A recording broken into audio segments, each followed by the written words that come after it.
Depuis très longtemps, il me disait, écoute, il faudrait qu'un jour tu nous rejoignes dans le groupe, c'est un groupe formidable.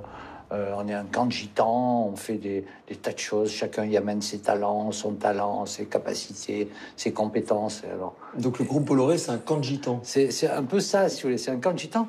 Il y a une chose, comme dans tous les camps de gitans, il y a le roi des gitans, hein. Et tout le monde le connaît.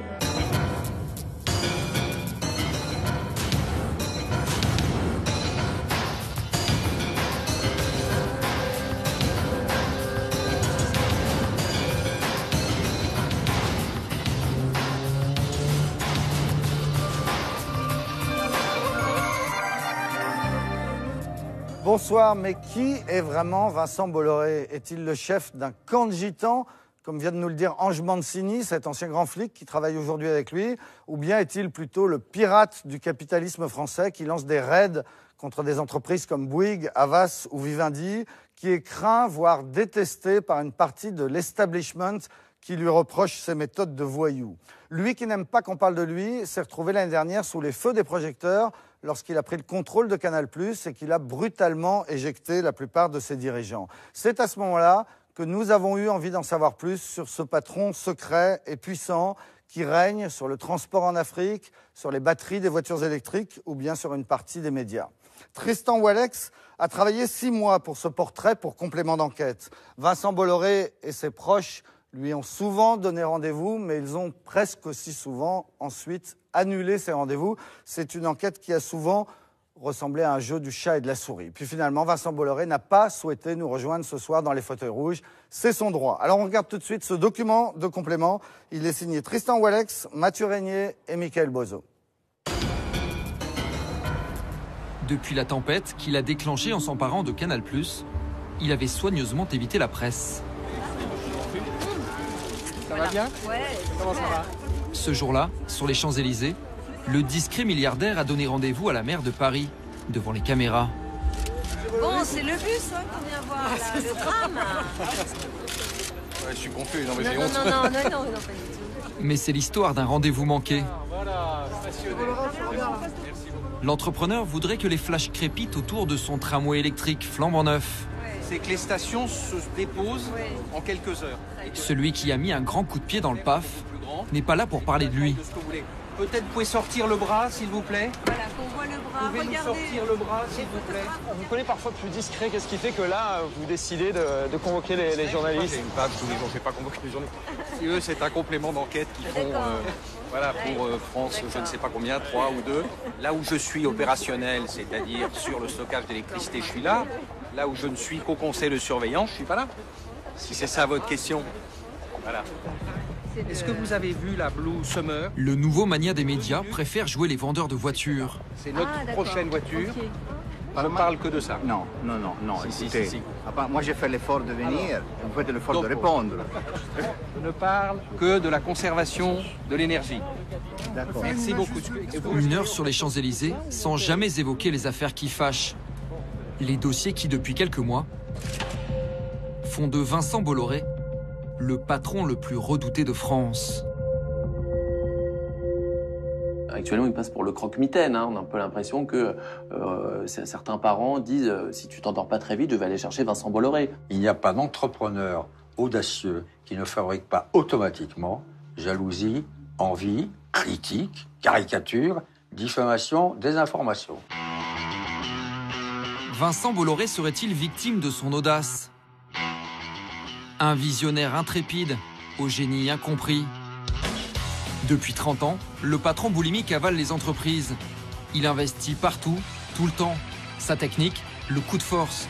Il touche à tout, renverse la table, coupe les têtes. Un patron au Karcher qui vire plus vite que son ombre. Chez Canal, personne n'a vu venir le tsunami Bolloré. Se moquer de soi-même, c'est bien. Se moquer des autres, c'est moins bien. Guignol de l'info mise au pas. Émission censurée. L'esprit Canal à la sauce Bolloré. Ce qui change avec Bolloré, c'est qu'il y a une décision, un espèce de fait du prince qui est décidé depuis le sommet. On n'est pas informé, on ne nous dit pas la vérité. Quand on pose des questions, on nous ment. Il y a des endroits où il y a un peu des habitudes, des conforts, des petites traditions. Bon, c'est sûr qu'il secoue la machine quand il arrive. Il veut tout voir, il veut tout contrôler, et il veut surtout tout comprendre. Vincent Bolloré, c'est quelqu'un qui s'intéresse à ses affaires. Quand il vient, il visite toutes les usines, il va dans les laboratoires et discute avec le gars qui est sur la paillasse pour lui demander ce qu'il fait, à quoi ça sert, etc. Donc il est comme ça, et il va donner son avis. Comment a-t-il fait d'une fabrique de papier à cigarettes à 2 francs une puissante multinationale qui pèse 15 milliards d'euros? Voyage en territoire Bolloré, des usines de batteries jusqu'aux ports africains, en passant par les plantations d'huile de palme, le côté obscur de son empire. Ça, c'est le côté caché de Bolloré, que beaucoup de gens ne connaissent pas. C'est ça qui lui donne de l'argent, c'est ça qui lui procure beaucoup de l'argent. Il est très puissant, Bolloré. Il a l'expertise, mais également il a le relationnel. Donc les deux jouent en sa faveur, forcément. Donc il sait tisser les liens et les entretenir, non? Un industriel, copain avec tout le monde, à commencer par les politiques. Il prête son yacht à Nicolas Sarkozy, charme les socialistes, la séduction, sa meilleure arme.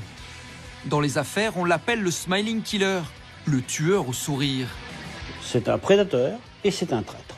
Quand il vous dit d'ailleurs « je vous aime beaucoup », ça devient très dangereux. C'est quelqu'un qui tient un double langage, c'est quelqu'un qui fait faire le sale boulot par les autres. Vous savez ce que disent les gens à Paris quand ils parlent de lui. Vincent est tellement charmant mais si menteur. Histoire d'un businessman à la fois bienveillant et cassant, sympathique et sans état d'âme. Vincent, un ami qui vous veut du bien.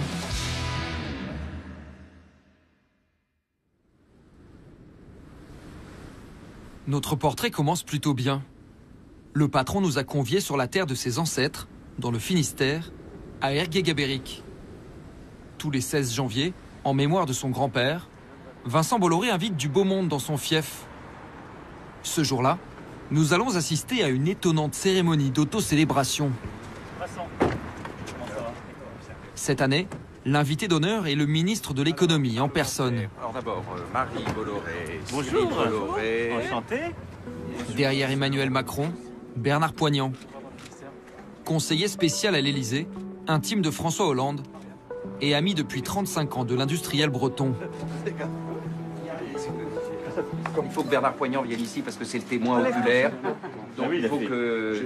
Il y a un protocole particulier ici, il faut le savoir. Bernard Poignant est ici chez lui. 17 février 1822, petite usine de... Lors de la visite, tout le monde a droit à une légende bretonne, celle d'une lignée de papetiers. Une légende qui mêle entreprise et famille depuis bientôt 2 siècles. Nous avons traversé des guerres, des révolutions. 3 rois, un empereur, 25 présidents de la République. Et chez les Bolloré, même les invités célèbrent la dynastie. Et je salue ses enfants. Cyril, Marie, et puis Yannick, qui est là, dans le coin. Il manque Sébastien, mais vous avez compris votre tâche, hein. Vous allez assurer le relais et la transition. Dans chacun de ses discours, Vincent Bolloré le répète, il passera le flambeau le jour précis où son groupe aura 200 ans. Mais j'attends le 17 février 2022 avec beaucoup d'impatience, je vous assure. J'ai d'ailleurs, vous savez, sur mon portable, une application avec, bien sûr, j'ai une application avec les dates. Vous voyez, 2225 jours. Dans 2225 jours, 7 heures, 4 minutes et 14 secondes, c'est la quille. Ouais, c'est la quille. Il va se passer quoi? Qui va prendre la relève? Ah bah j'ai 4 héritiers, qui sont mes 4 enfants. Et donc, la relève sera prise par eux, ça c'est sûr. Pour avoir le long terme, il faut garder un capital familial. Parce que sinon, dans une entreprise normale, j'aurais été foutu dehors pour les histoires en Afrique où tout le monde m'a dit « Mais attends, l'Afrique, ça marchera jamais, tout le monde va mourir, faut pas y aller. » Pour les voitures électriques, pour Havas, Vivendi, j'en parle pas. Tout le monde pense que je suis absolument un nulot total. Donc quand vous avez le contrôle de votre futur, vous pouvez faire des choses sur la durée et donc vous réussissez mieux que si vous êtes sous la domination des marchés financiers. Au royaume Bolloré, les visites s'achèvent toujours à 100 mètres de l'usine, dans le manoir du grand-père. N'attrapez pas froid en avant, on va déjeuner. Messieurs, vous êtes les bienvenus. Aujourd'hui, son aisance et sa réussite fascinent. L'influent homme d'affaires est courtisé par les décideurs de tous bords. Mais il n'en a pas toujours été ainsi. Vincent Bolloré, c'est d'abord l'histoire d'un héritier traumatisé. La société des papeteries Bolloré, dont la fondation remonte à 1822, va-t-elle disparaître? Il y a 40 ans, le jeune descendant a bien cru assister à la fin de l'empire familial. Ses ancêtres avaient fait fortune dans le papier fin, notamment le papier Bible et surtout les feuilles à cigarettes OCB, OD, Cascadet, Bolloré. Mais à la fin des années 70, moins de fidèles dans les églises et moins de fumeurs. La mythique papeterie est au bord de la faillite et menace de licencier tout le monde. Ses meilleurs amis de l'époque, d'autres gosses de riches. Parmi eux, Laurent Dassault. Il se souvient d'un jeune homme terrifié à l'idée que son monde puisse s'écrouler. Voir l'affaire familiale qui a été dans une prospérité extraordinaire dans les années 50, la voir mourir, ça a sûrement dû le marquer d'une façon extrêmement forte. Parce que une affaire familiale qui meurt, c'est sa famille qui meurt. En Bretagne, c'était un nom magique. Quand on parlait des Bolloré, dans le Finistère, les yeux s'écarquillaient. C'était une famille extraordinairement fortunée, qui vivait à égalité de toutes les grandes familles d'Europe. À égalité des Rothschild, des Peugeot, des Michelin. Enfin, il faut quand même remettre ça en place. Il ne sort pas de... C'est un fils d'archevêque. Vincent, alors jeune banquier chez Rothschild à Paris, rachète la papeterie familiale surendettée pour 2 francs symboliques. Il part en Bretagne, rassurer les ouvriers. Vincent Bolloré, il était tout jeune quand il est arrivé en 80, il avait 29 ans. Jean-René Le Garce, régisseur du château des Bolloré, était à l'époque conducteur de machine et délégué CGT. Il a reçu tout le monde avec son savoir-faire et il nous a un peu inoptisés. C'est-à-dire ? C'est-à-dire que son discours nous convenait. On sentait bien que cette personne-là avait quelque chose d'exceptionnel. Moi, je l'ai tout de suite remarqué et j'avais dit à mes amis, celui-là, il ne faut pas le louper. Parce que si on ne prend pas le train en marche, Ergué-Gabéric, c'est fini. Il n'y aura plus d'usine, il n'y aura plus de Bolloré, il n'y aura plus rien. Là, on descend jusqu'à Lolé, là. Le fils Bolloré annonce pourtant une série de mauvaises nouvelles. D'abord, l'abandon de l'activité centenaire, le papier. Là, vous êtes au cœur de la papeterie. Une machine à papier carbone à côté, une machine à papier à cigarette ici. Pour redresser les comptes, il propose des solutions radicales. Les salariés vont se laisser renvoûter. Une petite place avait été instaurée là, pour mettre 4 ou 5 palettes. Et il est monté sur les palettes, et puis les gens étaient tous derrière. Là, et il leur a expliqué un peu la stratégie qu'il voulait mettre en place. Et que c'était lui qui allait prendre la suite de l'entreprise familiale. Il passe avec les salariés un accord avec les syndicalistes, un accord assez dur aujourd'hui, qui serait, à mon avis, extrêmement contesté, qui consistait à garder tous les emplois, mais à baisser le salaire. Personne ne s'attendait à ce qu'il attendait, ce qu'il a dit. Personne. D'abord, ça ne se faisait pas. On n'avait jamais entendu un jeune patron de 29 ans qui prenait le pouvoir dire « Je vous demande de baisser vos salaires ». C'était 20%, je crois, ou 25%, c'était énorme. On sentait bien qu'il voulait s'investir totalement pour reprendre cette entreprise familiale qui allait disparaître du monde de l'industrie. C'est le charisme. Pourquoi ce jeune homme avec un visage, et beau gosse en plus, il faisait très hollywoodien, hein. C'est le charisme, c'est comme ça. Il y aurait quelqu'un qui serait monté à sa place, ça aurait pu échouer. Le jeune repreneur va tout dépoussiérer. Les papeteries Bolloré deviennent Bolloré Technologie. Fini le papier à cigarette, place aux produits de son époque, comme les sachets à thé ou le film plastique. Alors que le dollar explose, il mise tout sur l'export aux États-Unis. Il change tout, mais garde les salariés, dont beaucoup, 3 décennies plus tard, sont encore à ses côtés. Le virage, il est très fort, c'est le contre-pied de tout ce qu'a fait précédemment sa famille. Ça a été quoi? C'est faire de la diversification tout azimut pour pouvoir justement parer les contre-coups d'activités qu'on peut avoir, parce que ça existe toujours. Une activité, ça naît, ça vit très bien, puis ça meurt. La success story est en marche. Vive la jeunesse, disent les... L'héritier visionnaire rayonne et devient à 35 ans le symbole de l'entrepreneur innovant. Le manager de l'année. Voilà, ça c'est le film de plastique qu'on fabrique. Il est 10 fois plus fin qu'une feuille de papier à cigarette. Les grands chimistes mondiaux ont essayé de le faire. Ils ont raté, nous on a réussi. La renaissance des Bolloré passionne la presse des années 80. Regardez à côté de nous, je vous ai réservé une surprise, un petit test qui s'impose pour un Bolloré. Vous avez un paquet de papier à cigarette, vous le prenez et vous m'enroulez une. Il a réellement vitalisé, dynamisé cette entreprise qui était moribonde. Il reprend le nom Bolloré pour le faire rejaillir. On est leader mondial sur des créneaux technologiques, on a une gestion sociale extrêmement participative, on s'intéresse à notre environnement régional et en plus on gagne de l'argent. Tout ça, ce sont des qualités assez rares.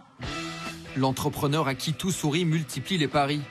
Les bénéfices de l'entreprise familiale, il les réinvestit dans de nouvelles niches, comme la manutention portuaire ou la distribution d'énergie. Il mise des centaines de millions en bourse et devient milliardaire en moins de 10 ans. Chaque fois qu'il fait une plus-value, il engrange du fric. 1 milliard ici, 600 millions là. Et donc il a une caisse et il continue de monter. Ça fait des frayeurs à la famille, hein, quand il se lançait dans des opérations financières. Moi, je me souviens de son oncle qui était très inquiet en disant « mais il nous emmène où ?» Car le plus fou de ses paris aurait bien pu faire vaciller l'empire Bolloré. Dès le début des années 90, l'héritier va tout miser sur une invention. Un gouffre financier, mais qui, espère-t-il, finira un jour par assurer la survie du nom Bolloré. Il y a 25 ans, Jean-Marc Mété dirigeait l'équipe d'ingénieurs qui a fait la découverte. Un secret technologique bien gardé, une batterie électrique d'un nouveau genre, imaginée grâce à l'activité historique du groupe, le film plastique ultra fin. Vous êtes dans un atelier de finition de la production de la batterie. La particularité de Bolloré, c'est qu'en fait, dans nos procédés, on passe notre temps à enrouler du film, dérouler du film, couper du film. En fait, une batterie, c'est une feuille OCB un peu améliorée. Voilà, c'est 3 feuilles OCB arrangées, dirons-nous, effectivement. Vincent Bolloré, dès l'époque, nous a dit, écoutez, moi ça me semble intéressant, mais si on le fait, on le fera que si ça débouche sur une activité, une application qui me tient à cœur, que sont les voitures électriques. Pour la première fois de sa vie, Vincent Bolloré accepte de perdre de l'argent. Beaucoup d'argent. Le projet, on l'a lancé en 1991. Nous sommes en 2016 et aujourd'hui, c'est une activité qui a globalement, qui n'a pas trouvé son régime de croisière pour avoir la rentabilité. 3 milliards d'euros déjà engloutis dans sa batterie et l'industriel continue de dépenser toujours plus.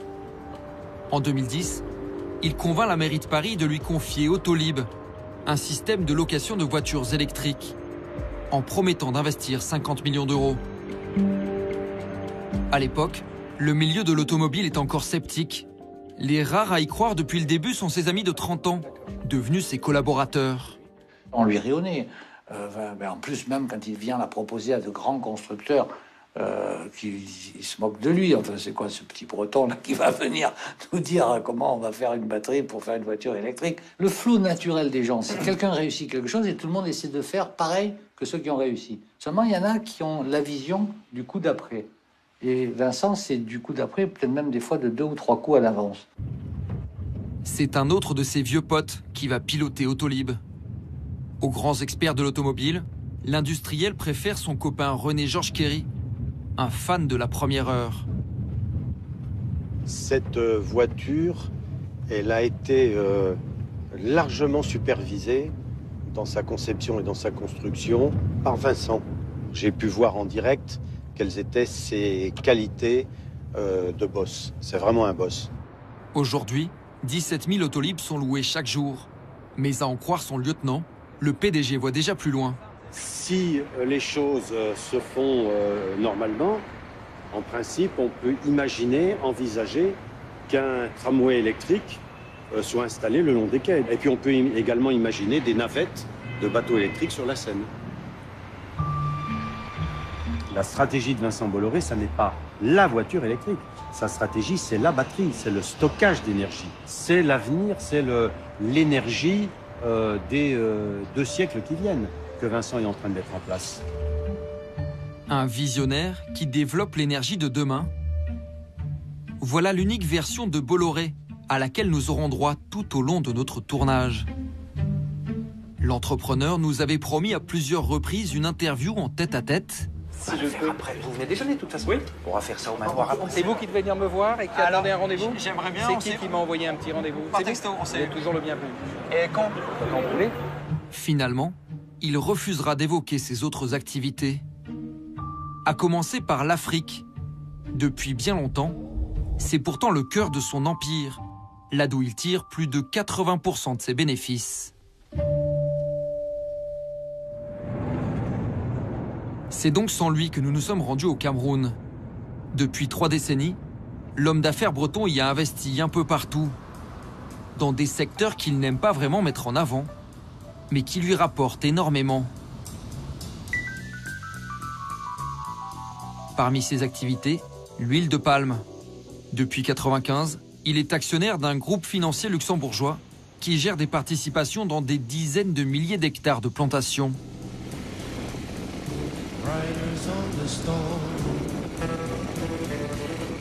La marge frôle les 50%. Le résultat annuel, 260 millions d'euros. Grâce à Emmanuel Elong et Laurent Mwandé, 2 syndicalistes, nous avons pu pénétrer au cœur de l'empire noir de Vincent Bolloré. À 2 heures de piste de Douala, ils vont nous présenter des ouvriers payés à la tâche, à peine plus d'1 euro par jour.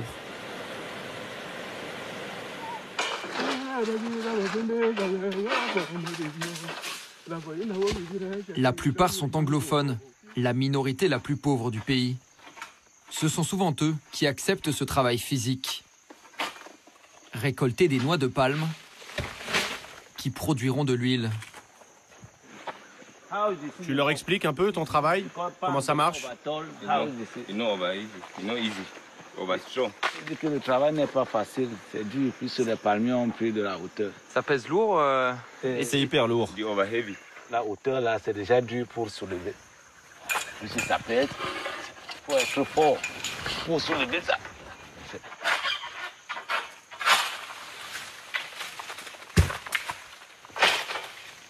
Ils ont des protections? Non, non. Tu vois, je venais de dire tout à l'heure, tu as vu. C'est un travail difficile? Oui, trop dur. Et le salaire est vraiment faible.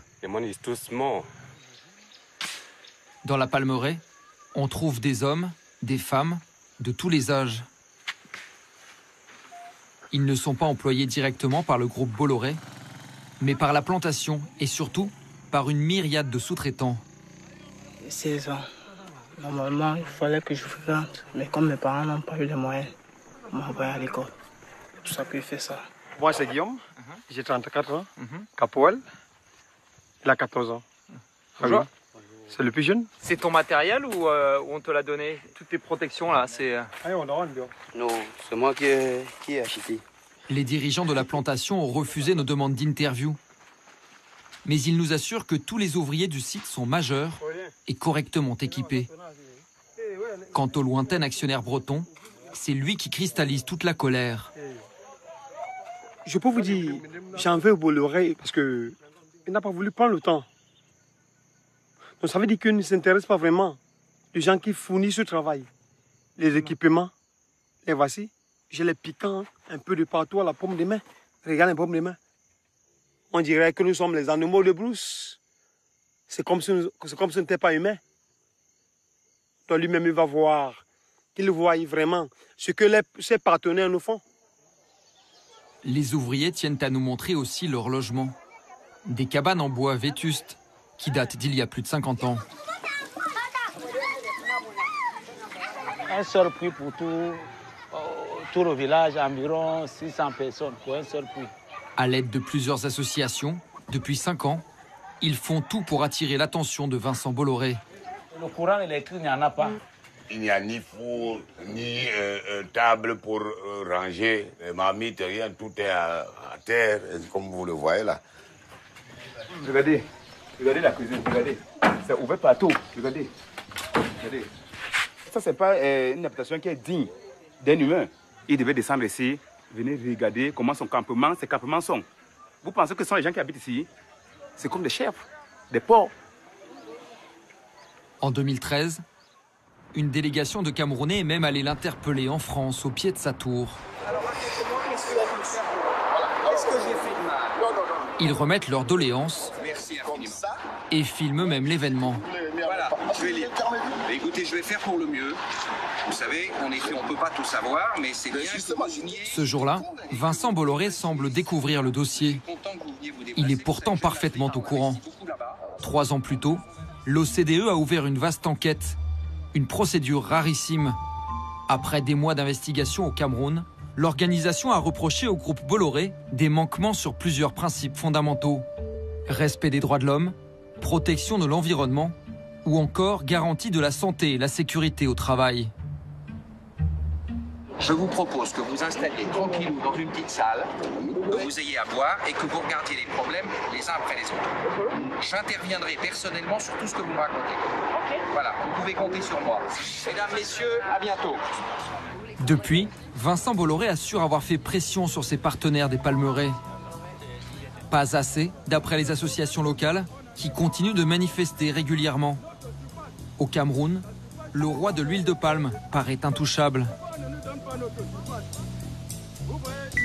Car Bolloré l'Africain pèse lourd. En 20 ans, il a progressivement investi un autre secteur stratégique, le transport.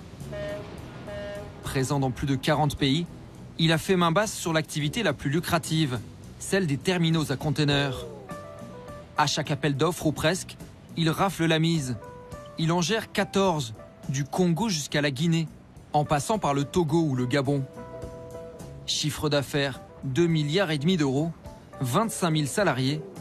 En Afrique, tout le monde connaît Monsieur Bolloré. Mais son omniprésence étonne. Car ses victoires commerciales à répétition sont souvent contestées. Chez les journalistes camerounais, sa toute-puissance commence à inquiéter. Peut-être qu'un jour, on saura pourquoi est-ce que personne ne veut parler de ce qui se passe chez Bolloré au Cameroun. On ne crache pas sur ce que Bolloré apporte à l'économie camerounaise. Oui. Mais à un moment donné, il faut faire participer d'autres acteurs. Qu'une seule personne contrôle tous ces ports au Cameroun, en Côte d'Ivoire, c'est normal que ça fasse peur aux Camerounais. Bolloré a l'intelligence de son talent. C'est-à-dire qu'il a l'expertise, mais également il a le relationnel. Donc les deux jouent en sa faveur, forcément. Donc il sait tisser les liens et les entretenir, non? C'est ce qu'on dit. Je ne suis pas son collaborateur, je ne suis pas pour de lui. C'est ce qu'on dit. Et donc, Bolloré, il est fort, il est très fort. Bolloré l'invincible vient de nouveau de réaliser un joli coup de maître. C'est l'histoire du port de Kribi. Un terminal à conteneurs tout neuf, le futur plus grand port de toute cette région d'Afrique. Encore une fois, attribué aux Bretons. Nous avons retrouvé le rapport de la commission d'appel d'offres. Surprise, elle avait en fait rejeté le dossier défendu par Bolloré. En caméra cachée, l'un de ses membres, un représentant de l'État, est formel. Dans le classement, qui est numéro 1, qui est numéro 2, qui est numéro 3? Il n'était même pas classé, puisque, in fine, son offre était devenue économiquement peu viable. En gros, il n'était même pas numéro 3, il était hors jeu. Nous l'avons disqualifié sur cette base. Il y a des intérêts politiques, il y a d'autres intérêts que nous ne maîtrisons pas, moi, pauvre technicien. Comment le candidat jugé le moins bon pour l'économie, recalé par les experts, peut-il finir par l'emporter? L'explication se trouve peut-être dans le calendrier diplomatique. L'été dernier, 3 mois après la disqualification de Bolloré, François Hollande a fait le voyage jusqu'à Yaoundé. Il est venu parler avec le président Paul Biya de terrorisme et de lutte contre Boko Haram. Mais au milieu des pourparlers officiels, le dossier Kribi se serait invité, assure un proche conseiller du chef de l'État camerounais. Ce dossier n'est pas arrivé tout seul dans leur discussion. Ça veut dire que Vincent Bolloré, ce n'est pas tous les Français qui ont la capacité de faire en sorte que, lorsque François Hollande se déplace, que leur dossier soit prioritaire dans la discussion entre deux chefs d'État. Si Bolloré a cette capacité, ça veut dire qu'il a une grande force de lobbying, il a une grande force d'influence, y compris dans les milieux politiques français. Quand on parle de Bolloré en Afrique, il y a des gens qui critiquent, il a fait ceci, cela, il ne fait pas ça bien et tout et tout. Je dis, moi, je ne sais pas. En tout cas, je préfère le groupe Bolloré en Afrique que les Chinois ou les Russes. Faut savoir, hein. Pourquoi? Parce que je préfère la France. C'est tout bête. Au nom des intérêts français, Vincent Bolloré bénéficierait-il de passe-droit? Jusqu'où ce fin négociateur est-il prêt à aller pour rafler autant de marchés? Je pense qu'on le prendra très difficilement en défaut sur le plan de la légalité de ces opérations. C'est peut-être que, je sais pas, je ne le dis pas par amitié ou parce que je pense qu'on le prendra très difficilement en défaut parce qu'il ne fait pas ça. Il n'a pas besoin de le faire, mais il est entouré. Il sait avoir là où il faut les intermédiaires qu'il faut, les hommes d'influence qu'il faut et les types qui connaissent le terrain. Il a le réseau, le pouvoir, l'argent. Mais pour parfaire son empire, Vincent Bolloré a longtemps couru après une pièce maîtresse, un grand média. Il en rêve depuis 20 ans. Pour y parvenir, il va utiliser des méthodes bien à lui. Nous avons rendez-vous avec un témoin de sa première tentative d'incursion dans la télévision. Aujourd'hui retraité à Séville, cet homme d'affaires a été l'associé de Vincent Bolloré dans des montages financiers complexes, notamment en Afrique. Brouillé, en procès avec son compagnon d'hier, Jacques Dupuy-Dobie a décidé de vider son sac. Il faut reconnaître qu'il est extrêmement intelligent. Donc déjà, il est nettement au-dessus de la moyenne. Il a une volonté comme peu de gens en ont. Mais c'est un type, si vous voulez, qui pense qu'il n'y a pas de limite à ce qu'il peut faire. Et qui, je pense, en plus, cherche à passer les limites. Il se souvient dans les moindres détails de cet hiver 97, quand Vincent Bolloré s'est attaqué à une forteresse. Un autre empire familial, Bouygues, alors dirigé par le fils Martin, un de ses anciens camarades de classe. Il lui a téléphoné en lui disant, tu sais, mon cher Martin, c'est bien évidemment une simple prise de participation financière. Je ne veux absolument aucun mal à la famille de Bouygues, que j'aime tellement, rappelle-toi, que nous étions à l'école ensemble, etc., etc., etc. Yves, Martin, je voulais quand même amicalement te prévenir que j'ai 4,9% de ton capital. Et le lendemain matin, comme la déclaration officielle était faite, Martin Bouygues s'est réveillé, il constatait qu'il avait 16-17%, parce que vous faites le jump. L'irruption de Bolloré chez le géant du BTP fait l'effet d'une bombe dans les rédactions parisiennes. Le Breton va jusqu'à contester en public la stratégie des Bouygues. Tout le monde comprend alors la petite idée qu'il a derrière la tête. Quand Vincent Bolloré fait ce raid, attaque pour essayer de croquer le groupe Bouygues, la seule raison, c'est qu'au sein du groupe Bouygues, il y a une pépite, il y a TF1. Il rêve de mettre la main sur TF1. La première télévision d'Europe. 20 ans avant Canal+, le futur magnat des médias s'imagine déjà patron d'une grande chaîne. Pour cela, il aurait contacté Jacques Dupuy-Dobie. Cet ancien bras droit du père, Francis Bouygues, connaît par cœur la nouvelle proie de Vincent Bolloré. Nous nous rencontrons à Bruxelles et il me propose, aux conditions qui seront les miennes, de l'assister. Nous passons des heures ensemble et je lui explique comment fonctionne le groupe. Par exemple, quels sont, si vous voulez, les rapports entre les fils Bouygues, Martin, Olivier, et les grands cadres de Bouygues. Il veut savoir, par exemple, qui est le lait. Il veut savoir exactement quels sont les ressorts de le lait. Jacques Dupuy-Dobie ne sera pas le seul à travailler sur le dossier. En toute confidentialité, un ancien policier va mener une enquête parallèle pour tenter de déstabiliser Martin Bouygues. Il a demandé à l'ex-inspecteur de police Godino de lui établir un rapport sur certaines opérations délictueuses effectuées par le groupe Bouygues sur son capital. Et on explique à Antoine Godino ce qu'il va chercher. Les comptes du groupe Bouygues ont peut-être été truqués, enquêtés, cherchés. Et sur la base des renseignements que Vincent Bolloré a obtenus, on lui donne des pistes. Il y a une pratique qui n'est pas tout à fait conforme aux pratiques habituelles dans la vie des affaires. Vincent Bolloré et son entourage ont toujours démenti l'existence du rapport Godino. À commencer par son éminence grise, Alain Minc, la tête pensante de tous ces raids boursiers. Vous n'êtes pas au courant de ça? Moi, je n'ai jamais eu en main de rapport Godino. Je vous montre, vous me dites si ça vous dit quelque chose? Nous nous sommes procuré une copie de ce rapport qui accuse les Bouygues de prétendues malversations. Il a fini par atterrir chez un juge. Ça a pu être fait à votre insu à l'époque? Ça a peut-être été fait à l'initiative d'autres, mais moi je vous dis, je n'ai jamais eu de ma vie en main la prose proustienne de M. Godineau. Et ça peut avoir été lancé par Bolloré dans votre dos? Ah ben ça je peux pas, je dis rien, je réponds à la seule question, c'est est-ce que vous avez lu ce rapport? Et je vous réponds de manière très ingénue, je n'ai jamais lu la prose proustienne de M. Godineau. Monsieur Godineau? Oui. Oui, bonjour Tristan Walex de France 2 à l'appareil. Est-ce que j'ai travaillé sur Bouygues Oui, à l'époque où j'étais dans le cadre d'une ancienne activité que j'avais au sein de mon cabinet. D'accord. Et c'était pour le compte de quel client? À l'époque,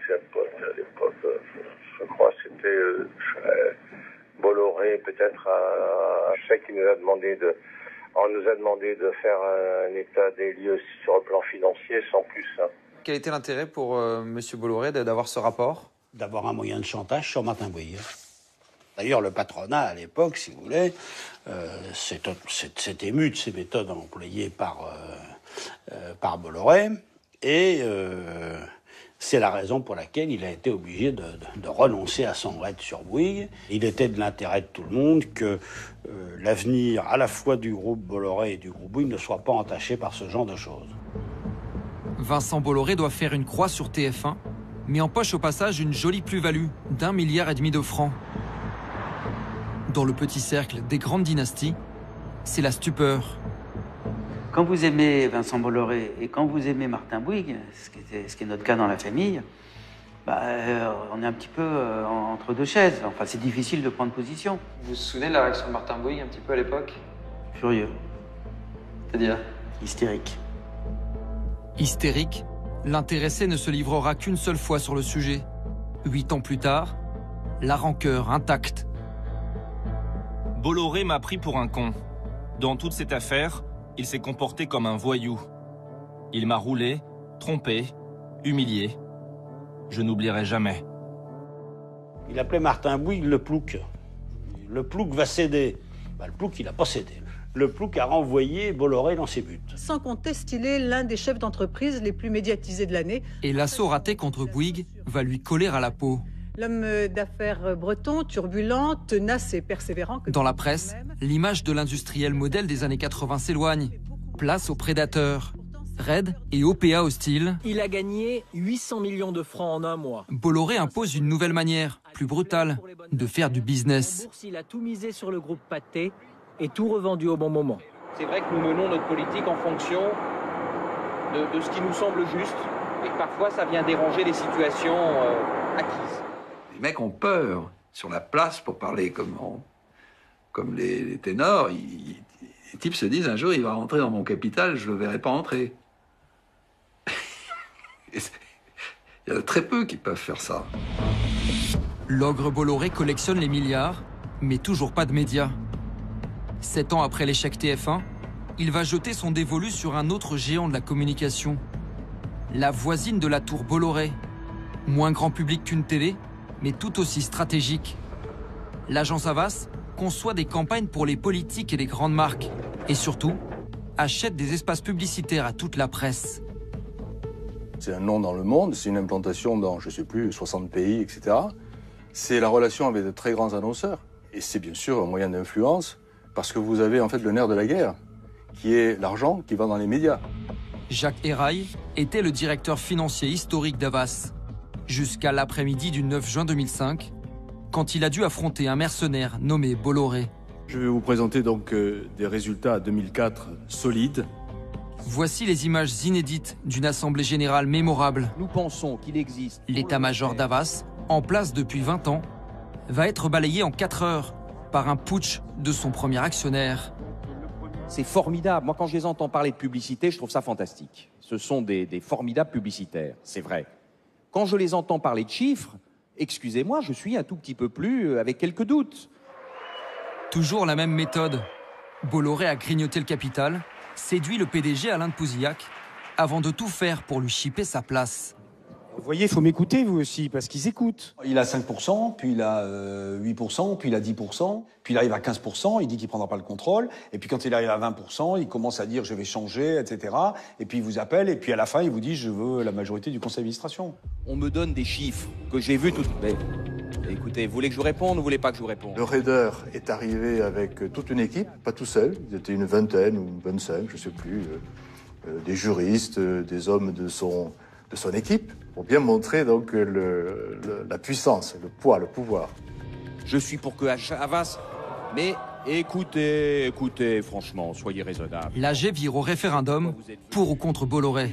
Ayez l'intelligence et le courage d'écouter. Bon. Les votants, les petits actionnaires, connaissent sa réputation sulfureuse. Je veux simplement poser une question à M. Bolloré. Pouvez-vous nous assurer aujourd'hui et maintenant que vous n'aurez pas à vous comporter chez Havas comme vous vous êtes comporté chez Bouygues?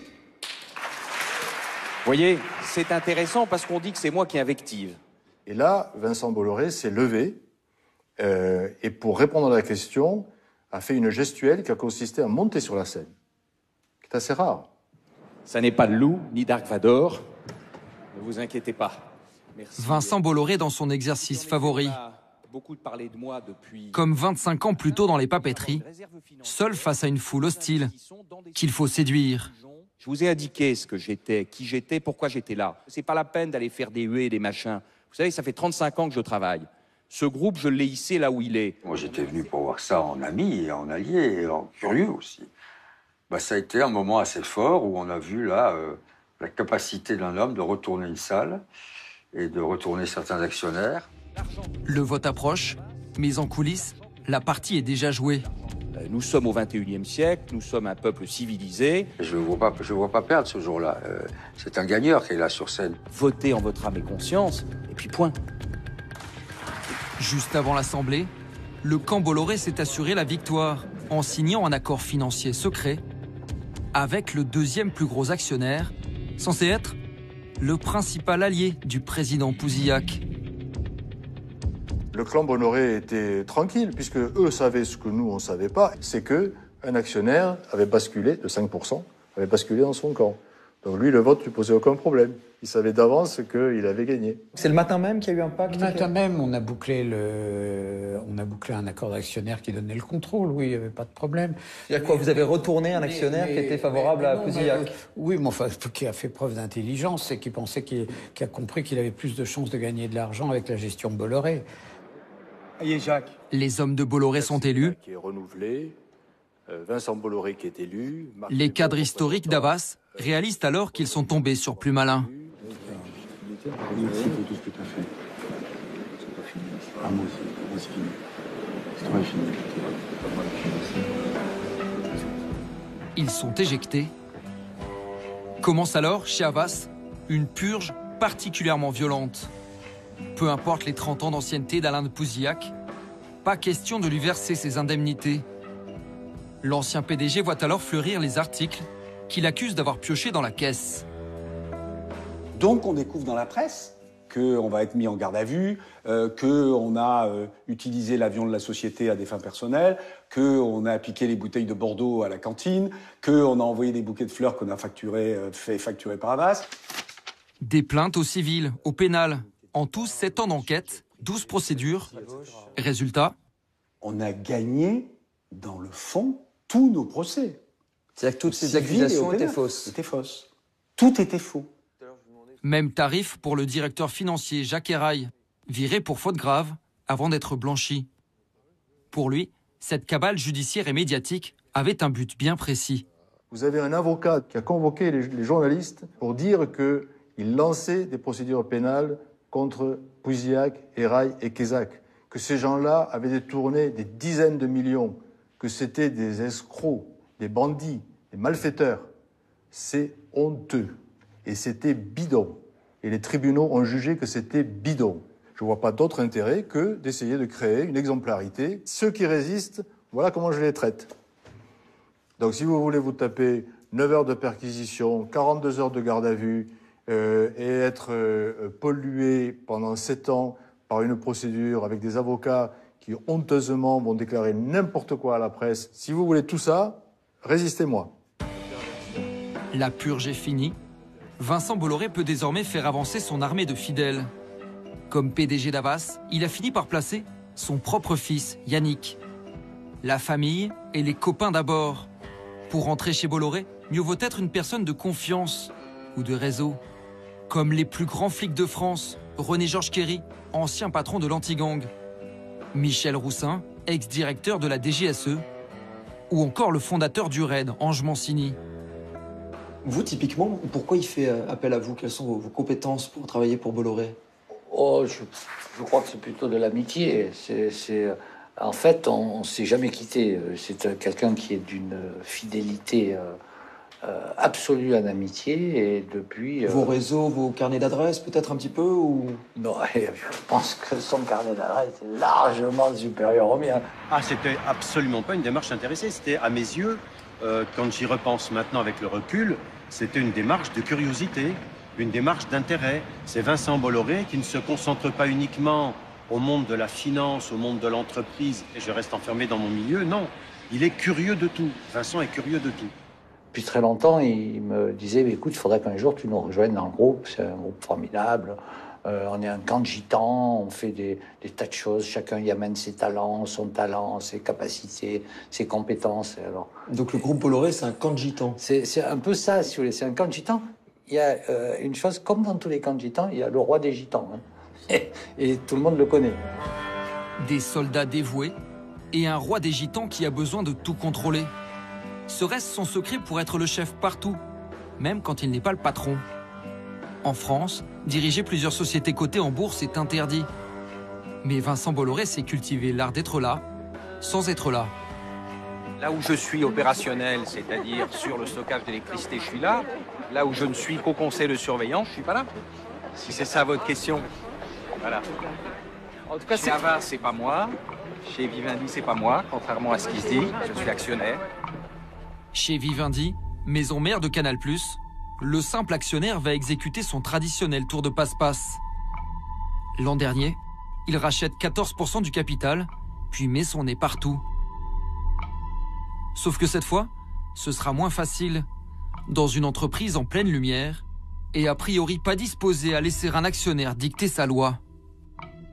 C'est la première fois qu'on voit un actionnaire en chair et en os, ça c'est sûr, qui détient personnellement une partie du capital de l'entreprise. Ça c'est la première fois. Et c'est évidemment aussi la première fois qu'il ne fait pas que passer dans les bureaux, mais qu'il assiste à des émissions, qu'il intervient sur les castings. Il n'est pas le patron, il n'est pas le patron exécutif.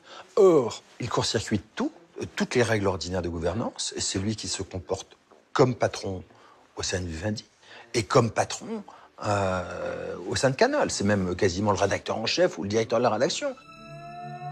Il y a un an, pile poil, le vrai patron de Canal, c'était lui, Bertrand Méheux. Avec son nouveau copain, l'amitié aura duré 6 mois. Mécontent de la baisse des abonnés, l'actionnaire finira par avoir sa peau le 3 septembre. Une exécution en public. Le matin, en comité d'entreprise, Vincent Bolloré annonce la couleur. La haute direction d'une grande maison mérite un peu de terreur, un peu de crainte. 3 heures plus tard, il passe à l'acte. Il convoque les plus hauts cadres de la chaîne. Voilà, vous avez l'air sérieux. Non, il est là.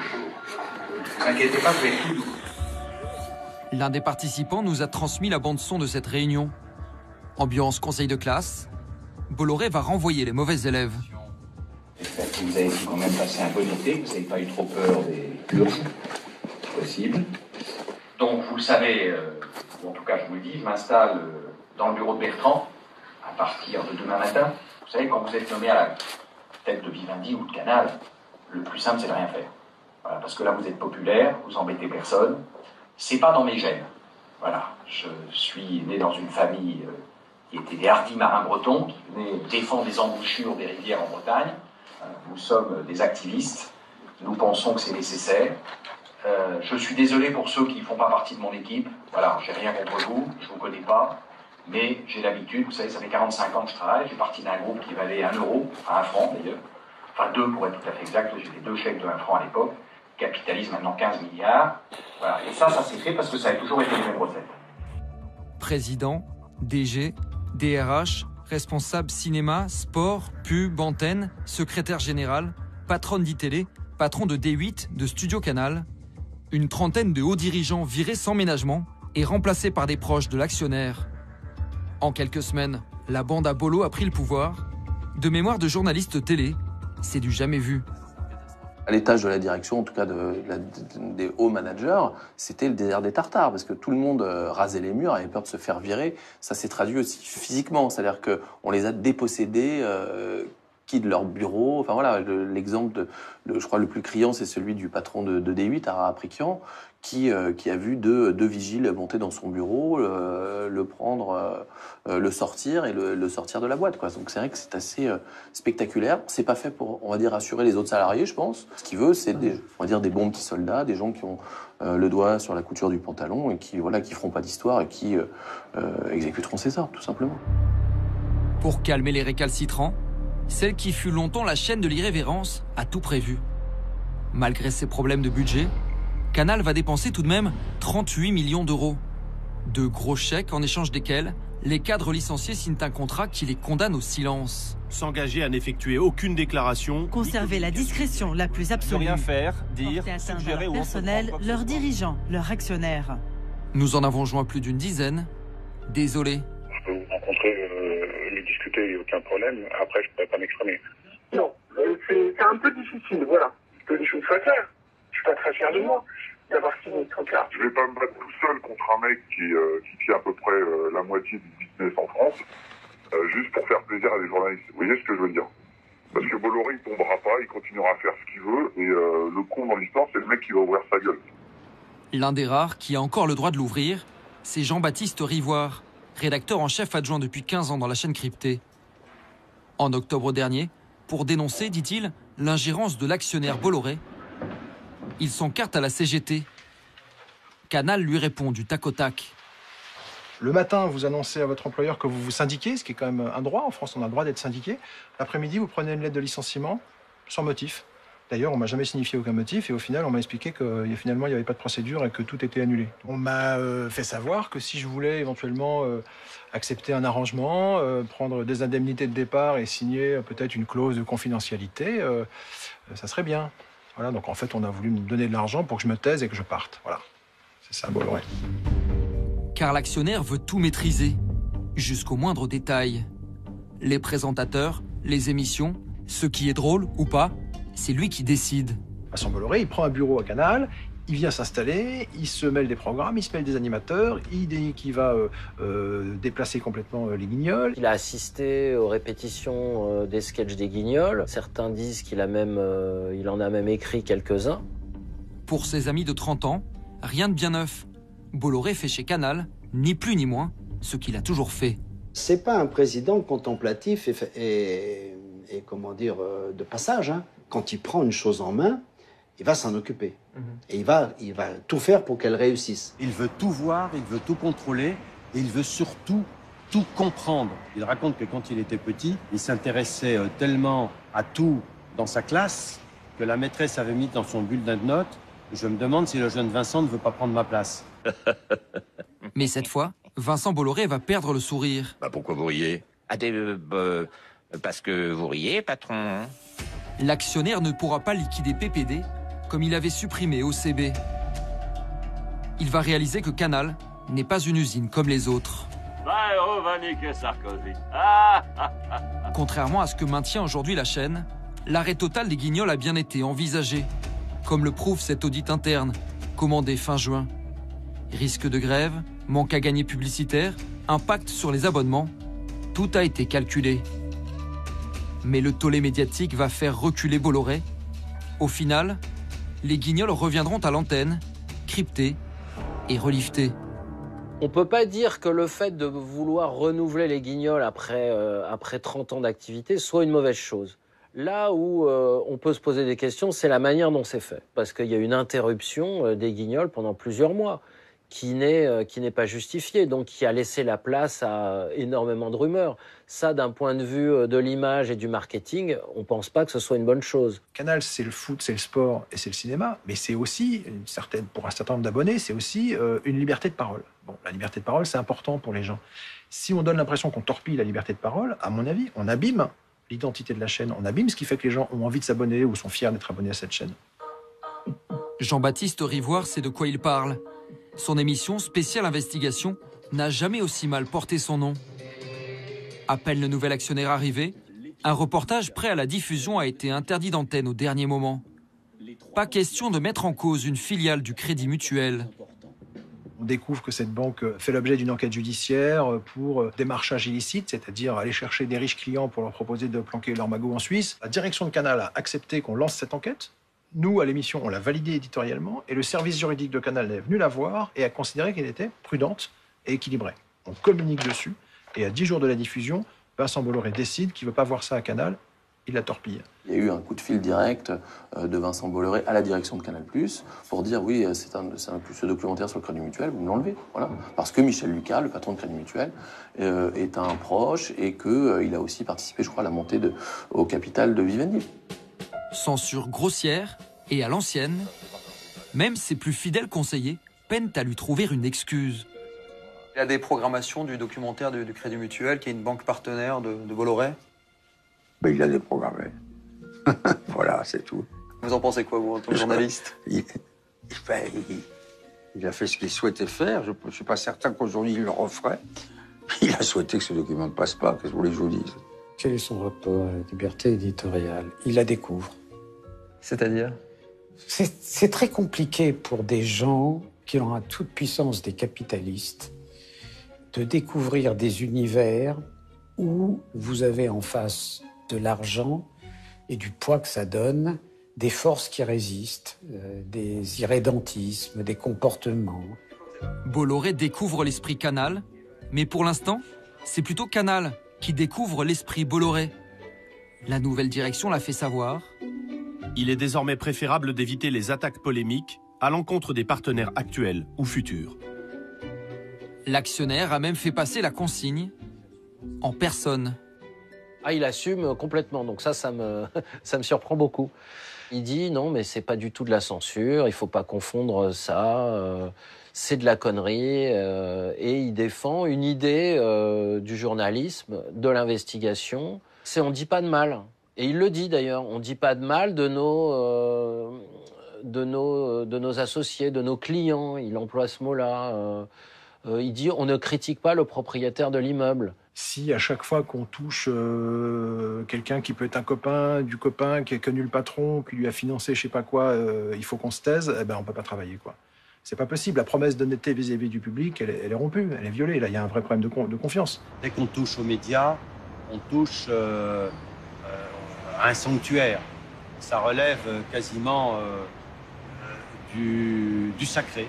Pour moi, le juge de paix, le seul élément qu'il faudra prendre en compte un jour, c'est dans quel état sera Canal dans 1 an ou dans 2 ans. En attendant, c'est la crise. Et l'actionnaire, va réagir comme à son habitude. Avant Noël, pour tous les salariés du groupe, de Canal à iTélé, il a préparé un petit cadeau. Ah, j'avais pas vu. Wow, c'est impressionnant, hein, les lettres rouges là. Rendez-vous à l'Olympia, propriété de Vivendi. Vous allez voir quel spectacle aujourd'hui? Le spectacle de Vincent Bolloré. Atmosphère plutôt tendue. Bonjour. Elle est comment l'ambiance à Canal, hein? Elle est comment l'ambiance à Canal? Moi je viens voir Laurent Gérard. Non, on n'a rien à voir. J'ai un truc d'improvisation, je crois. Même les comiques de la chaîne rient jaune. Je mets mon espoir dans le Seigneur, je suis sûr de sa parole. Comme jadis dans les papeteries, comme chez Havas, Bolloré va jouer son one-man show. Nous nous y sommes glissés. C'est vrai que quand je lis les articles, j'ai l'impression de me retrouver dans une série télé un peu moyenne, où il y a un psychopathe qui est arrivé dans une pension de famille. Le psychopathe, c'est moi, la pension de famille, c'est vous. Et le psychopathe, sans savoir exactement pourquoi ou qui, tue régulièrement, brutalement, un certain nombre de gens. Et souvent... Du rire et de l'argent. L'actionnaire promet d'investir 2 milliards d'euros. Il y a même la séquence émotion. Face aux inquiétudes, l'air grave, il sort son joker, sa dynastie. 6 juin 1944, le général de Gaulle est prévenu à 1h du matin par Winston Churchill que le débarquement va avoir lieu. 177 Français. Premier commando de marine. Dans ces 177 Français, 2 de ma famille. On s'est aussi battu pour la liberté.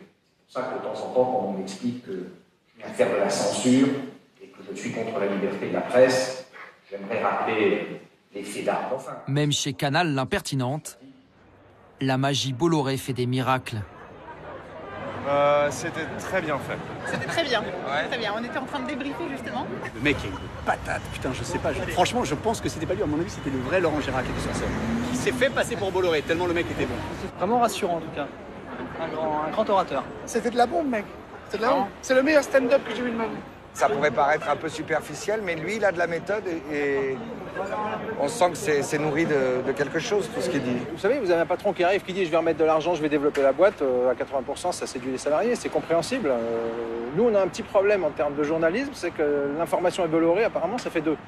Pour le reste, il peut faire une chaîne avec une information manipulée ou censurée, je veux dire, ou pas en faire du tout. Il aura quand même une chaîne de télé. Hein. Mais pourquoi alors vouloir à tout prix contrôler une télévision? Revenons en arrière. Il y a 10 ans déjà, il a dirigé une chaîne en étant l'un des pionniers de la TNT. Bonsoir, bienvenue sur Direct 8. Bonsoir, bienvenue sur Direct 8. Vincent Bolloré. Une télé qu'il avait créée de toutes pièces avec son ami Philippe Labro. Cela fait 20 ans, en France, qu'il n'y avait pas eu de nouvelle chaîne gratuite. Ça me rappelle des moments formidables. On avait vraiment un peu le trac, mais en même temps, on avait l'impression que tout nous était ouvert. Vous êtes en direct et vous êtes en direct toute la soirée. Vous savez, on a passé des nuits et des jours ensemble hein, et dans la vie, pour tout préparer. Hein. À l'époque, le chef d'entreprise se lance aussi dans l'aventure des gratuits.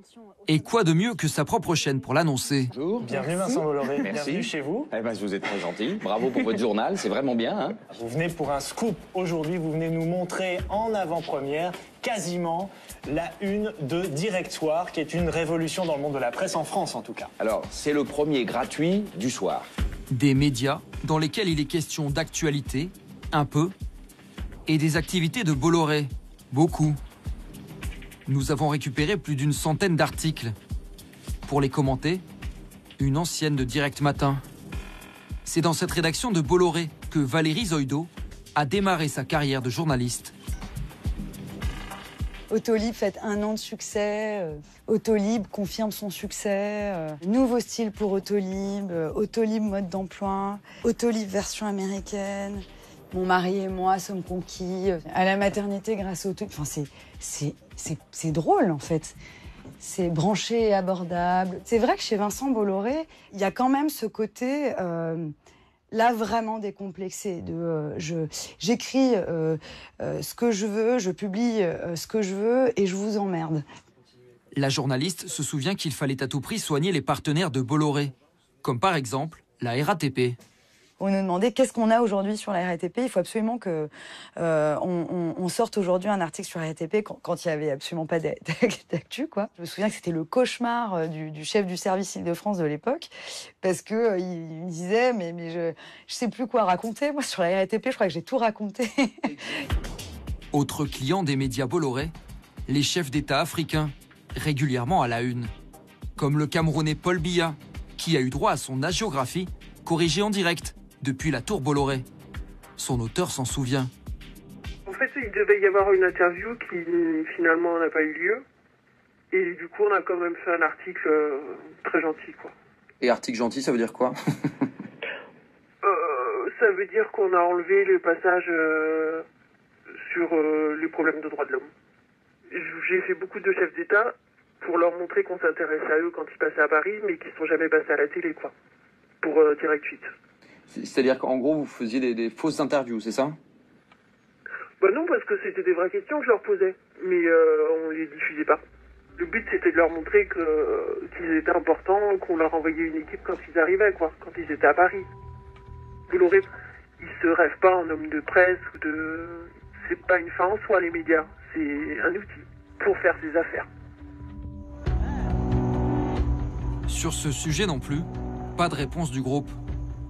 Bolloré, l'entrepreneur multicasquette, se serait-il emparé de Canal et Vivendi dans une logique industrielle bien plus vaste? Nous sommes repartis en Afrique, dans l'un des derniers pays où il s'est installé, la Guinée, où il lorgne sur de nombreux marchés publics. Ce jour-là, à Conakry, pour célébrer la fin d'Ebola, Vincent Bolloré a organisé un grand spectacle 100% Vivendi.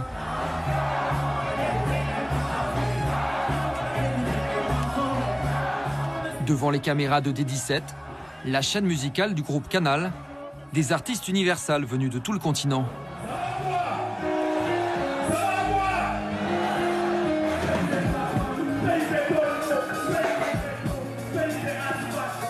Je suis content, c'est une bonne chose. Si nous, Bolloré peut nous permettre aujourd'hui que Universal vienne s'installer en Guinée et que ce soit vraiment pour des vraies raisons et des raisons artistiques, nous on est contents et on lui dit merci. Un show hors norme. Tout frais payé par Vivendi. Plus de 100 000 spectateurs. C'est un concert géant, c'est la première fois qu'on voit ça en Guinée. Et bien le matos, tout ça, c'est la première fois qu'on voit ça en Guinée. Et ce n'est que le début de la fête. Dans la soirée, une autre guest star va définitivement faire chavirer la foule. Alpha Condé, le président guinéen, est accueilli en héros.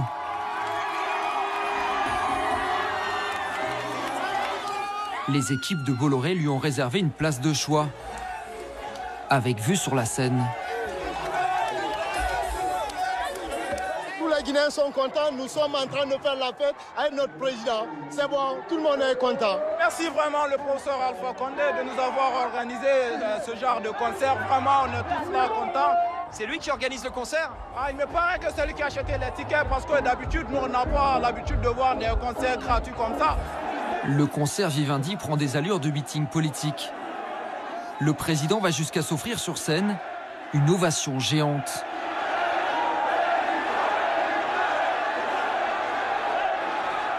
Un drôle de spectacle, supervisé par Simon Gillam, le numéro 2 de Vivendi, venu en personne sur décision de son nouvel actionnaire. C'est une idée de Vincent Bolloré. Il m'a dit, Simon, on a une idée géniale. Pourquoi on ne ferait pas un concert à Conakry? C'est une grande première.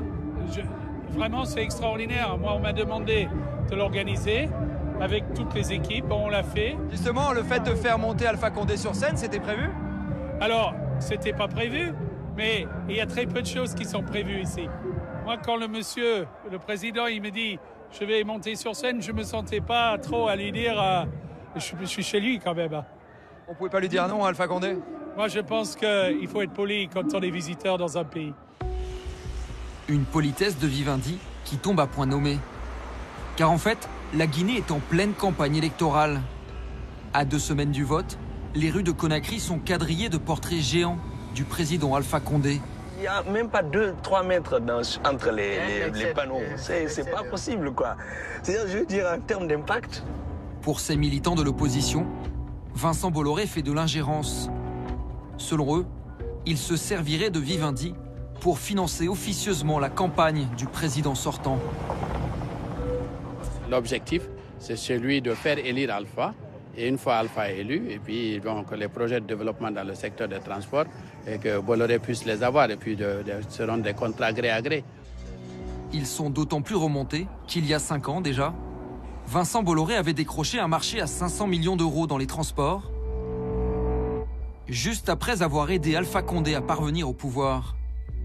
À l'époque, c'est son agence de com, Havas, qui avait été engagée pour organiser la campagne du candidat. Même le biographe officiel de l'industriel avait été réquisitionné pour l'occasion. Vincent m'a demandé si j'acceptais de faire un entretien avec Alpha Condé, ce que j'ai fait. Ça a été sûrement un bon point pour Vincent Bolloré. Bon, il ne faut pas quand même être suffisamment stupide pour pas le comprendre. Je reconnais que ceux qui lui reprochent de se mêler d'un peu trop des affaires politiques africaines, de manière indirecte, c'est parce que ça, c'est indirect comme démarche.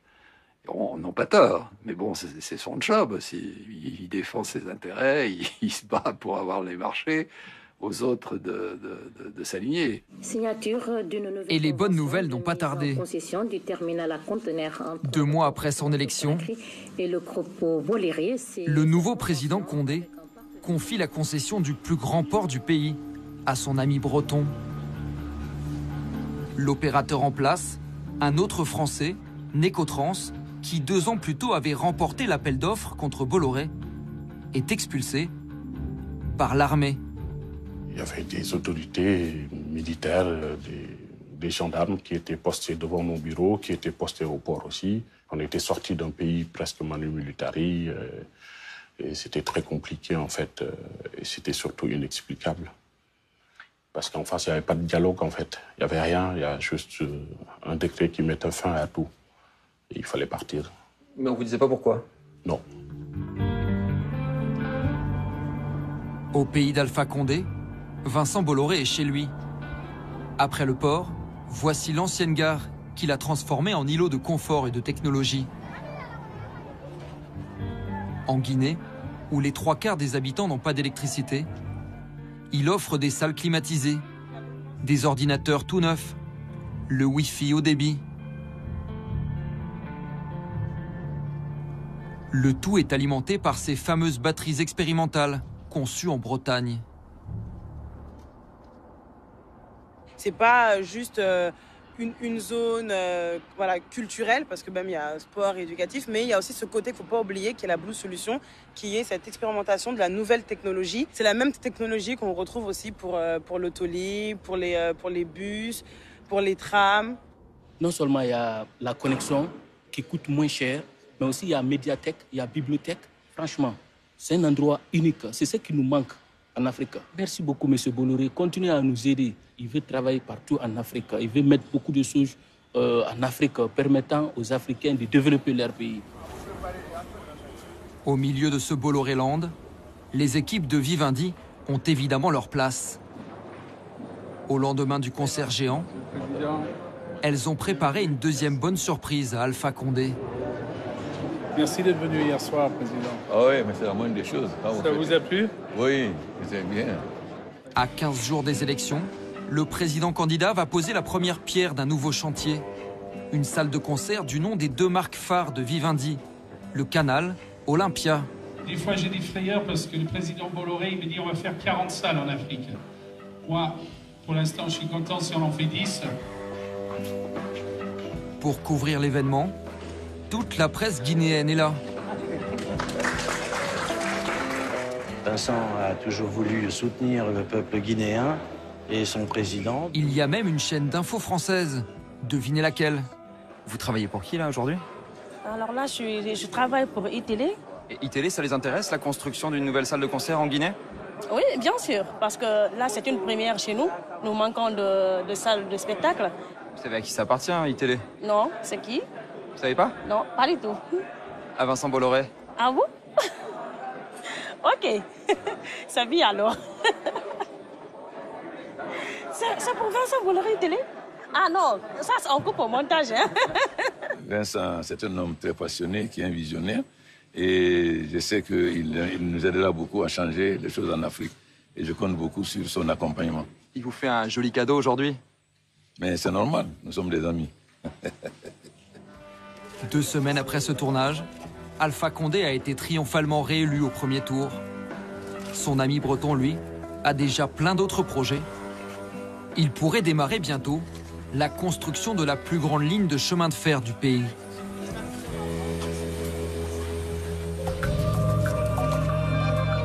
Et voilà pour ce document formidable signé Tristan Walex, Mathieu Régnier et Michael Bozo qui ont donc travaillé 6 mois pour ce premier portrait à la télévision du très secret Vincent Bolloré. On se retrouve avec vous, Sophie Coignard, bonsoir. Bonsoir. Vous êtes journaliste au Point, vous connaissez bien l'univers des grands patrons, l'univers de l'establishment, de ce que vous aviez appelé dans un best-seller à l'époque la nomenclatura française. Alors, dans cet establishment, il représente quoi, Vincent Bolloré?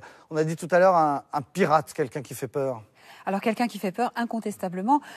Très longtemps, il a joué sur des cordes qui finalement faisaient vibrer le petit cœur de l'establishment, c'est-à-dire en gros le fait qu'il avait repris l'entreprise familiale pour 2 francs, comme on le dit dans votre reportage, et puis qu'il avait réussi cette magnifique entreprise, il faut bien le reconnaître. Ça, c'était la première chose. La deuxième, c'est son côté petit prince, comme d'ailleurs on l'avait surnommé, hein, le petit prince du cash flow à une époque. Donc, effectivement, il avait, c'est un peu l'anti-tapis, vous voyez, il n'a pas l'air brutal du tout comme ça. Et en fait, il l'est. En fait, il l'est. Enfin, vous demandez à pas mal de ses anciens amis, pour commencer par Bouygues, par exemple, qui n'a pas décoléré pendant des années contre lui.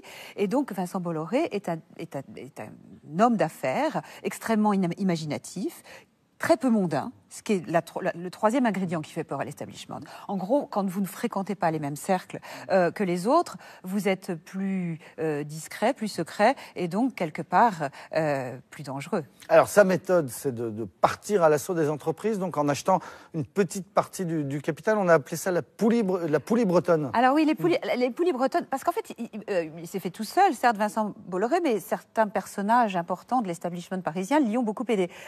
Parmi eux, un monsieur qui est mort il y a quelques années, qui s'appelle Antoine Bernem, qui était une des têtes pensantes de la Banque Lazare. Et donc, Antoine Bernem a permis à Vincent Bolloré, d'ailleurs à Bernard Arnault, de devenir les grands patrons et les milliardaires qu'ils sont aujourd'hui. En rachetant des entreprises, donc. Oui, et puis en ayant un système, si vous voulez, de poupée gigogne. C'est-à-dire que comment faire pour prendre le contrôle d'entreprises qui ont un capital très important quand vous avez finalement pas assez d'argent. Alors vous pouvez emprunter, puis vous pouvez aussi faire des systèmes de contrôle en cascade. Donc vous prenez 51% d'une entreprise qui prend elle-même 51% d'une entreprise qui, etc., etc.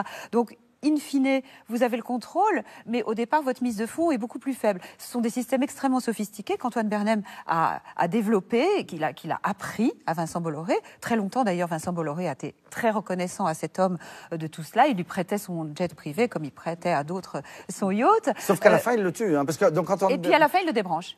Et je me souviens avoir vu Antoine Bernem très peu de temps après ce débranchage, qui me disait, vous vous rendez compte, il ne me prête même plus son jet privé pour aller dans le conseil d'administration, je dois aller à Madrid. Il trouvait que c'était vraiment le sommet de, comment dirais-je, de l'ingratitude.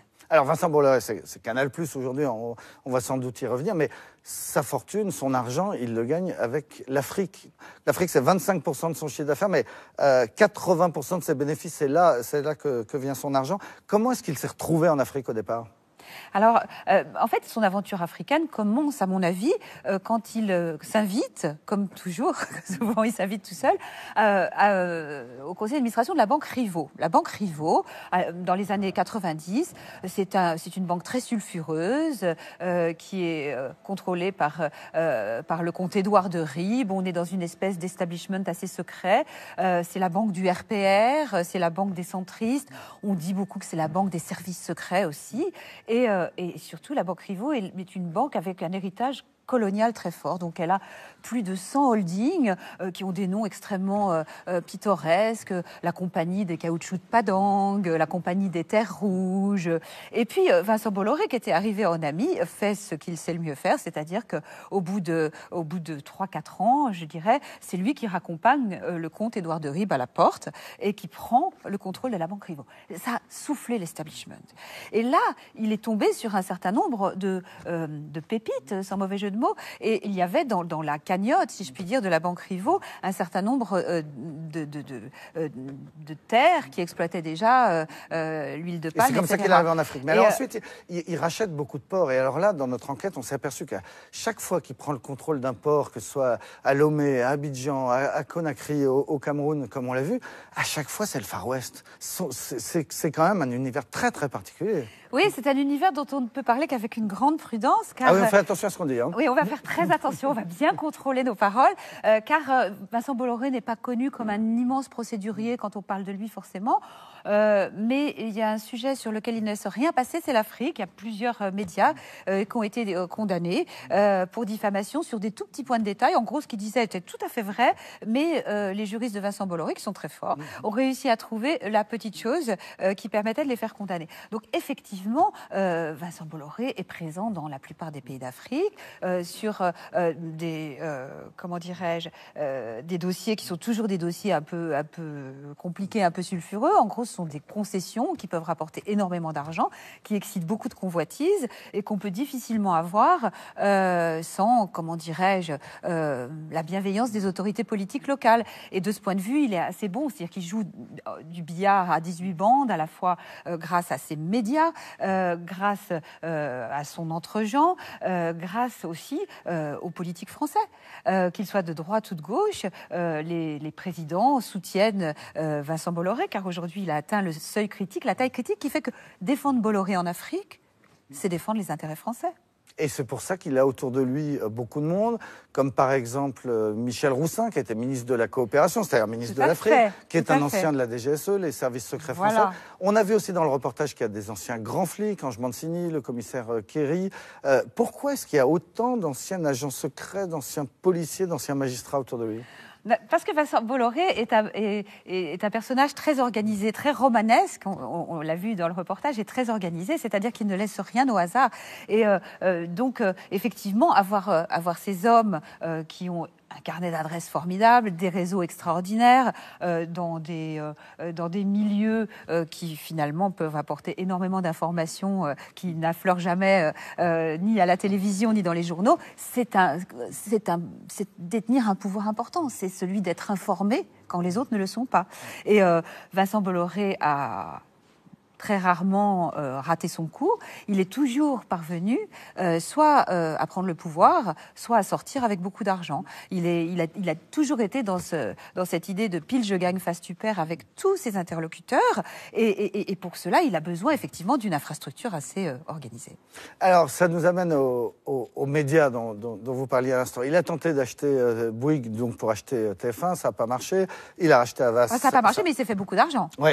Voilà. Ensuite, il a racheté Havas, ça a marché. Puis, bon, l'année dernière, il rachète Canal+. Et là, c'est le tsunami sur Canal+. C'est comme dans les films américains. On a raconté que les dirigeants ont été raccompagnés à la porte avec leurs petits cartons et en rendant les clés de la voiture. Est-ce qu'on peut diriger Canal+ comme on dirige un port ?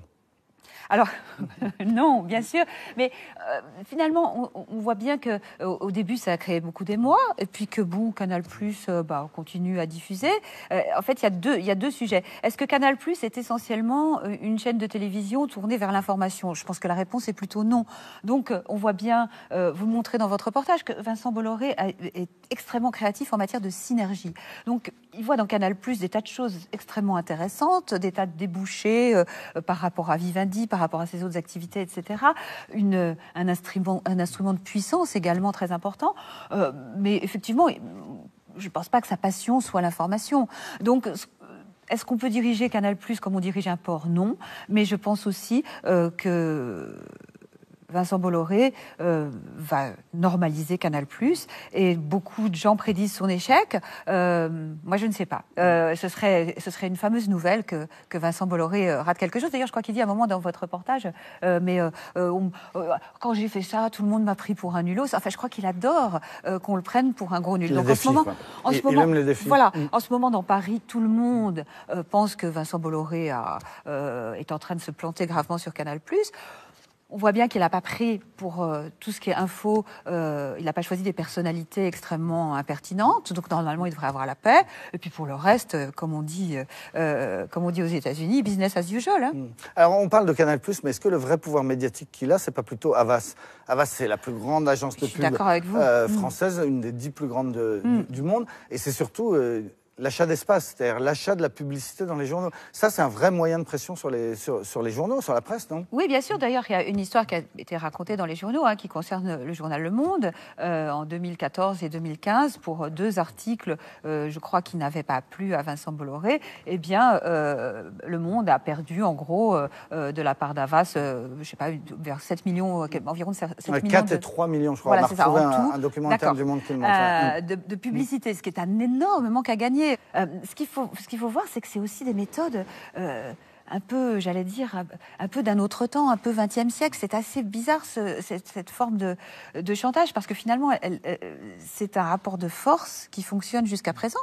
Mais qui pourrait s'inverser. Enfin, le fait que vous puissiez diffuser cette émission prouve que finalement on peut dire des choses sur Vincent Bolloré en France, et ça pourrait peut-être, je l'espère en tout cas, donner des idées à d'autres médias. Mais est-ce que tout ça, donc sa puissance financière, sa capacité de faire des raids contre des entreprises, Havas, Canal+, est-ce que les policiers qui l'entourent, les ex-policiers, est-ce que tout ça, ça en fait pas un des hommes les plus puissants de France?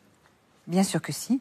Moi, je suis absolument convaincue que Vincent Bolloré est un des hommes les plus puissants de France. Et ce qui est très important, c'est que les gens puissants le pensent aussi. Et beaucoup de politiques, de gauche comme de droite, beaucoup d'hommes d'affaires, la totalité des hauts fonctionnaires français pensent ça. Donc si les gens qui ont du pouvoir le pensent, ça veut dire qu'en effet, aujourd'hui, Vincent Bolloré est un des hommes les plus puissants de France, un des 10 hommes les plus puissants de France, certainement. Qui a une obsession, peut-être on l'a vu dans le reportage, c'est que ce groupe, qui a bientôt 200 ans, lui survive, et que ses 4 enfants lui succèdent. C'est ce qu'il lui reste à construire aujourd'hui? Il a commencé à le construire, mais effectivement, je pense qu'il y a une part de jeu, c'est-à-dire qu'on voit bien que quand il est un peu en difficulté, il raconte l'histoire des résistants de sa famille, des gens qui participaient au débarquement, des fiers corsaires, etc. Donc il y a dans cet aspect légende bretonne un petit peu de rouerie, il ne faut pas le nier. Hein. Et dans le fait de dire qu'il veut perpétuer cette entreprise, il y a certainement aussi une part de calcul. Mais effectivement, qu'est-ce que peut désirer Vincent Bolloré aujourd'hui? Il est riche, il est puissant. Eh bien, c'est une forme de postérité que son groupe lui survive. Merci beaucoup, Sophie Coignard, de nous avoir aidé à mieux comprendre qui est donc Vincent Bolloré après ce document signé Tristan Walex pour complément d'enquête. Merci à ceux qui m'ont aidé à préparer cette émission. Thomas Auro, Joël Bruandé et Clément Castex à la rédaction en chef. Caroline Durand à la préparation des plateaux. Philippe Lallemand à leur réalisation. La semaine prochaine, un rendez-vous exceptionnel. François Hollande dans une nouvelle émission Dialogue citoyen avec David Pujadas. On se retrouve dans 15 jours. Bonne soirée sur France 2.